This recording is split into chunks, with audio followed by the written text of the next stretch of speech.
বিসমিল্লাহির রহমানির রহিম। আসসালামু আলাইকুম।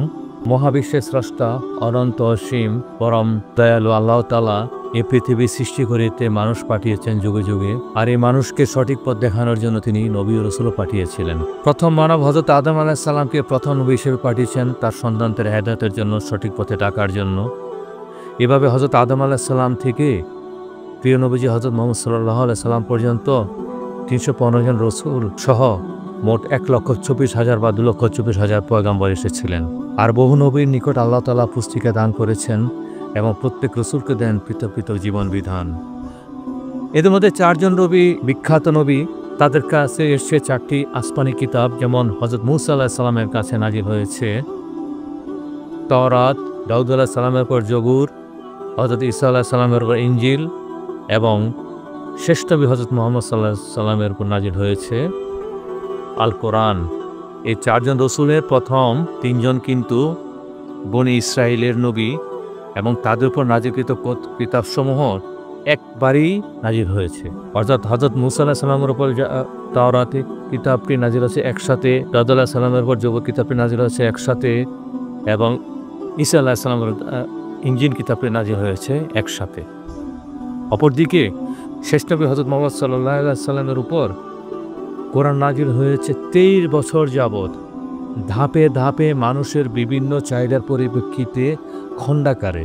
আর শেষ নবীর আগমন এবং কোরআন নাজিল হওয়ার পর বিগত সময়ে সমস্ত কিতাব রহিত হয়ে যায়, এগুলো আর কার্যকর নয়। এখন হাদিসে যে নবীগণের কথা বলা হয়েছে, কোরআনে মাত্র 25 জন নবীর নাম এসছে। তার মাঝে 17 জন নবীর নাম এসছে সূরা আনামের 23 হতে 27 নং আয়াতে, আর বাকি নবীদের নাম আসছে বিভিন্ন সূরায়, বিভিন্ন স্থানে, বিভিন্ন সময়ে। ইউসুফ আলাইহিস সালাম থেকে ইউসুফ আলাইহিস সালামকে নিয়ে একটি সূরা আছে। এই সূরাতে পুরাটাই ইউসুফ আলাইহিস সালামকে নিয়ে বর্ণিত হয়েছে, ইসলামের বিভিন্ন কাহিনী নিয়ে এই সূরা। অপরদিকে হযরত মূসা আলাইহিস সালাম এবং ফেরাউনের ঘটনা বর্ণিত হয়েছে কোরআনের 27টি সূরায় 75টি স্থানে। সূরা নিসা আল্লাহ তাআলা বলেন, এমন বহু নবী রাসূল এসেছে যাদের কথা আমি আপনাকে বলেছি, এবং এমন অনেক নবী রাসূল রয়ে গিয়েছেন যাদের কথা আমি আপনাকে বলিনি। এখন এই যে নবী রাসূলরা বিভিন্ন যুগে যুগে এসেছেন, তাদের বংশ কি? পৃথিবীতে আগত সকল নবী মূলত 4টি বংশধারা থেকে এসেছে। আল্লাহ বলেন, নিঃসন্দেহে আমি আদম, নূহ, আলী ইব্রাহিম ও আলী ইমরানকে নির্বাচিত করেছি, যারা একে অপরের বংশধর।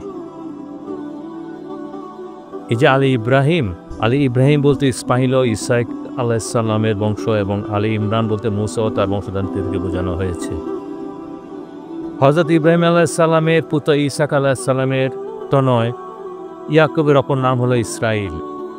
আবার বলছি, হযরত ইব্রাহিম আলাইহিস সালামের পুত্র ইসাক তনয় ইয়াকুবের অপর নাম ইসরাইল। এই ইয়াকুব আলাইহিস সালাম অর্থাৎ ইসমাইল আলাইহিস সালামের পুত্র লাবি থেকে ইমরান পুত্র মূসা, দাউদ ও ঈসা পর্যন্ত সবাই কিন্তু বনু ইসরাইল বংশের নবী। ইব্রাহিমের জ্যেষ্ঠ পুত্র ইসমাইল বংশে জন্মগ্রহণ করেন শেষ নবী হযরত মুহাম্মদ সাল্লাল্লাহু আলাইহি সাল্লাম। এই জন্য ইব্রাহিম আলাইহিস সালামকে নবীগণের পিতা বা আবু আম্বিয়া বলা হয়ে থাকে। বিশ্বে মাত্র 2 জন নবীর নাম একাধিক। তমধ্যে ইয়াকুব আলাইহিস সালামের নাম ইসরাইল এবং সর্বশেষ নবী হযরত মুহাম্মদ সাল্লাল্লাহু আলাইহি সাল্লামের নাম আহমদ, বা আরও কয়েকটি পূর্ণবাচক নাম রয়েছে। এই যে আল্লাহ কোরআনে বিভিন্ন নবীদের কথা বর্ণনা করেছেন, বিভিন্ন জাতির কথা বলেছেন, কেন?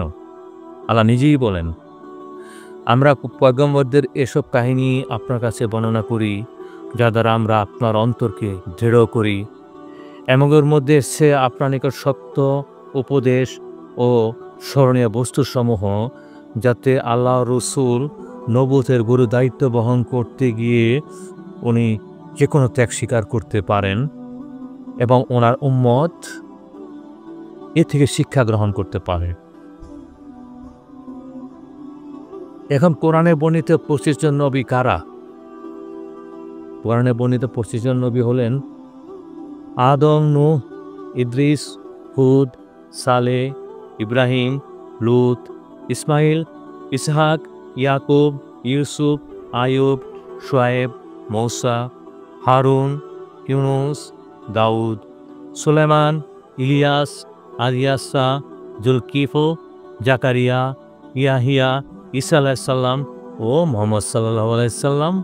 আল্লাহ সকল নবীর উপরে শান্তি বর্ষণ করুন, বলি আমিন। তবে সূরা তওবায় সৎকর্মশীল ব্যক্তি একজনের কথা উল্লেখ আছে, ওনার নাম উজায়ের। উনি কিন্তু নবী ছিলেন না, উনি একজন এলেমদার লোক ছিলেন। আজকে এই পর্যন্তই থাকুক। আগামীতে আমরা আরও বিভিন্ন নবীদের কাহিনী নিয়ে আমরা আলোচনা করব। আপনার সবাইকে কাহিনীগুলো শোনার অনুরোধ করছি এবং আমার চ্যানেলটি সাবস্ক্রাইব করার জন্য অনুরোধ করছি। আসসালামু আলাইকুম, সবাই ভালো থাকবেন।